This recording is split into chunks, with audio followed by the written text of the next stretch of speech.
Hubert Lehetet, vous êtes anesthésiste, donc vous travaillez sur l'hôpital de demain qui sera organisé, dites-vous, sur un groupement d'exercices coordonnés.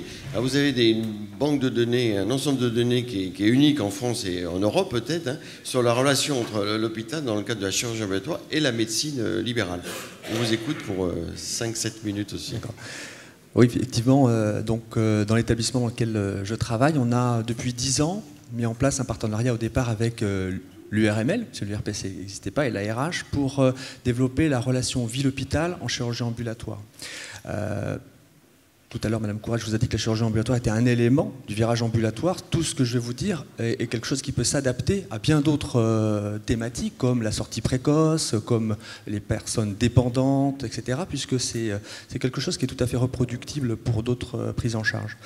Nous suivons à peu près maintenant, nous avons un panel de 7000 patients qui ont été suivis par plus de 753 médecins généralistes depuis 2005, qui nous donnent une base de données permettant de publier dans des revues internationales comme BJA ou l'Association française d'anesthésie en anglais, et qui permettent surtout de savoir quel est le devenir des patients quand les patients sortent non pas de l'hôpital, mais de l'établissement de santé. Parce que vous faites référence tout à l'heure à l'hôpital de demain. L'hôpital, c'est là où on le soigne. Mais le lieu où l'on soigne, il va bouger, il va se mobiliser vers la ville. Et en fait, progressivement, ces systèmes de collaboration vont permettre de prendre en charge de manière qualitative et sécuritaire, grâce aux échanges entre les professionnels de santé libéraux, l'extérieur de l'établissement de santé, et les praticiens, les patients, donc en chirurgie ambulatoire ou autre.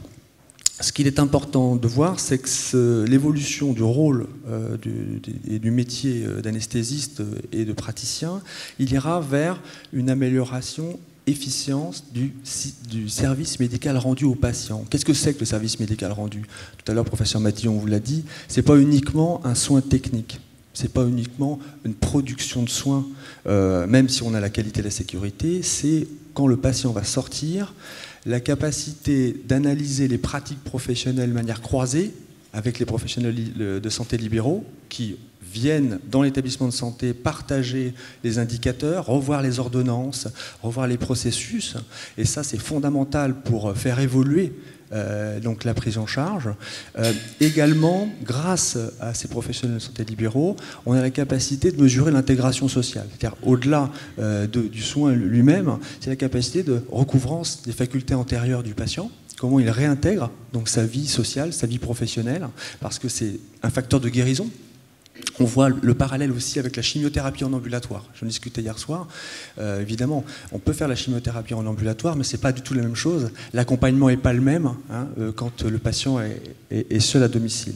Donc ça tient à la fois de process qualité, sécuritaire, de mesures d'intégration sociale, et surtout c'est une réponse aux souhaits du patient, ce service médical rendu, parce que le patient il veut de plus en plus repartir chez lui, pour un certain nombre de raisons, et on doit s'adapter à ce souhait. Alors comment vous arrivez à mobiliser justement cette relation entre l'hôpital, la clinique et les médecins libéraux? Parce qu'il y a souvent une sorte de mur de verre invisible. Alors c'est très simple. En fait, on a une grande adhésion. On a plus de 75% de retour par nos indicateurs qualité et sécurité par les médecins généralistes et maintenant les infirmières libérales. C'est quelque chose qui se fait de manière naturelle. Mais le meilleur vecteur de ce retour d'information, c'est le partenariat qu'on va tisser avec le patient. C'est une innovation. Vous avez tout à l'heure, professeur Matillon disait, la relation avec le patient doit évoluer.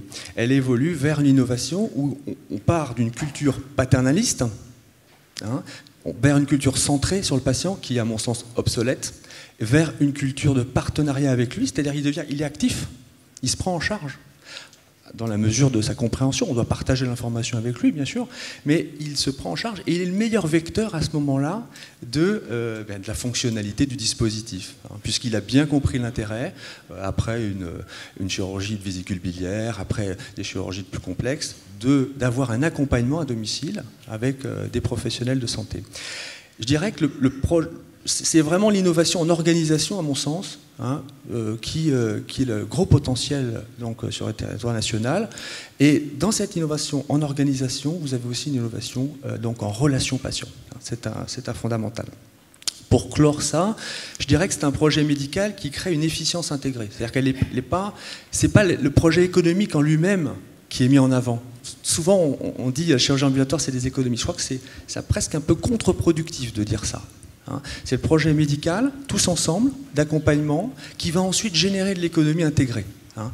Et ça, c'est très important, parce que cette efficience-là, parce qu'on aura rendu un meilleur service médical aux patients, en l'accompagnant, en mesurant son intégration, en croisant nos pratiques, qui fera que finalement les économies seront de facto réalisées. Hein, voilà.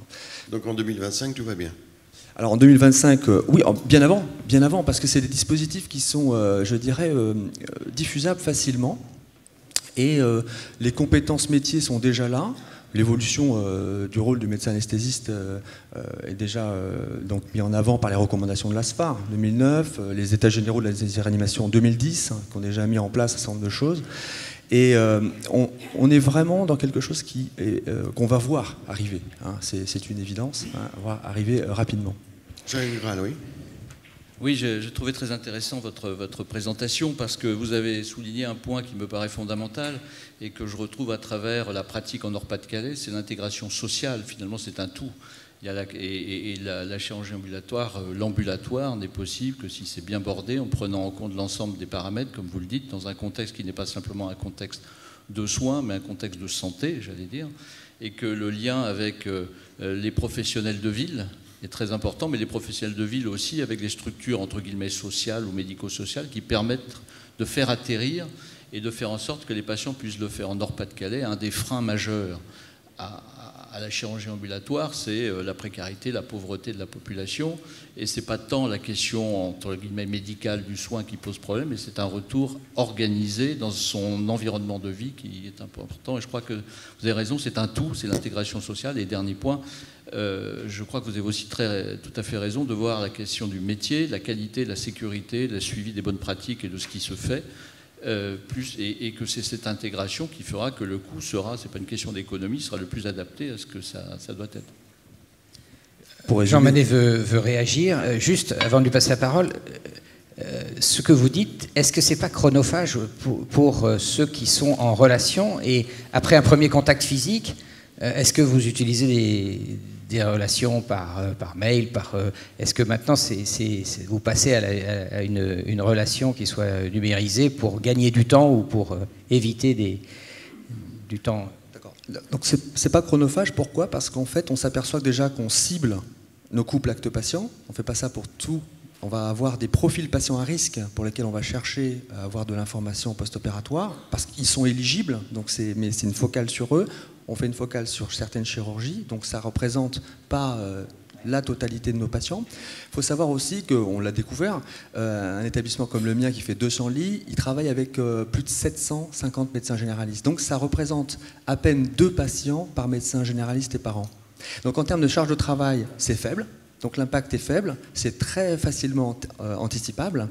Et bien évidemment que la technologie, Internet, etc. a été vraiment à T0 dans le projet, mais on ne l'a pas intégrée pour l'instant parce qu'elle est finalement pas facile à mettre en place avec les décryptages, les encodages. Hein, et on doit attendre que tout le monde soit formé et aussi possédant le matériel pour ça. Mais c'est l'évolution future, sûrement. Hein.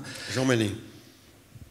Oui, alors je voulais réagir en tant que justement médecin libéral. Vous êtes ORL, vous, hein, c'est ça? ORL. Là, je suis en tant que président du RPS, donc je vois les choses de façon un peu plus large. D'abord parce que les travaux que nous connaissons, puisque nous avons l'avantage, c'est aussi un grand avantage des URPS, c'est de travailler entre nous. Et nous avons des visions parfois différentes, ce qui complète le tableau. Donc c'est avec beaucoup d'intérêt que nous avons voulu travailler avec l'URPS Pays de Loire.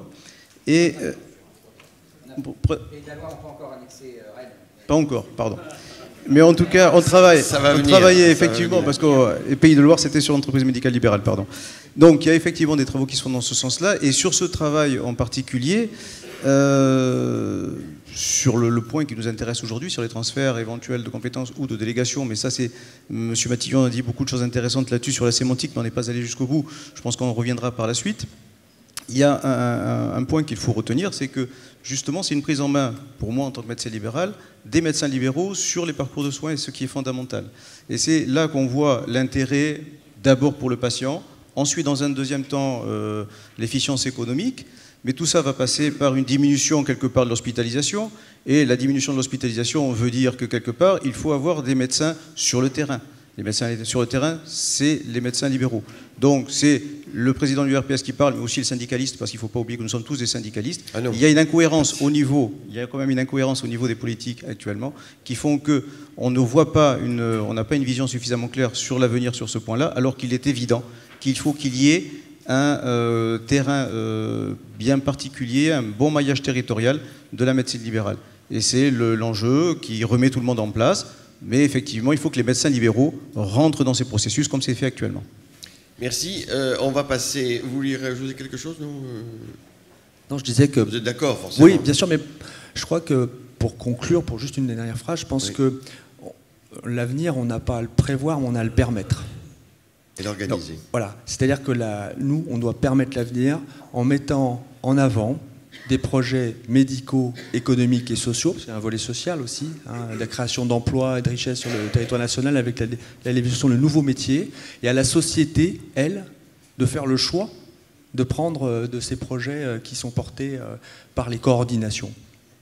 D'accord.